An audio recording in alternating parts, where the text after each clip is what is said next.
அவ வரன்னு உனக்கு எப்படிடா தெரியும்? ஒரு வாரமா எத்தனை கால் எத்தனை மெசேஜ் பண்ண தெரியுமா?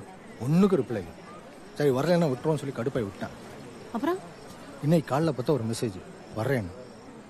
என்கிட்ட கூட சொல்லல நீ. உன்கிட்ட சொல்லக்கூடாதுலாம் ஒன்றும் இல்லடி.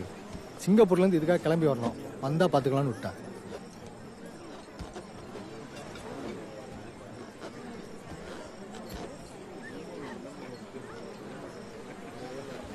இவன் என்னடா இன்னும் 10ஆம் கிளாஸ் பையன் மாதிரியே பண்ணிருக்கான். யூனிஃபார்ம் மட்டும்தான் இல்லை. கையை உடைச்சிடுறேன்.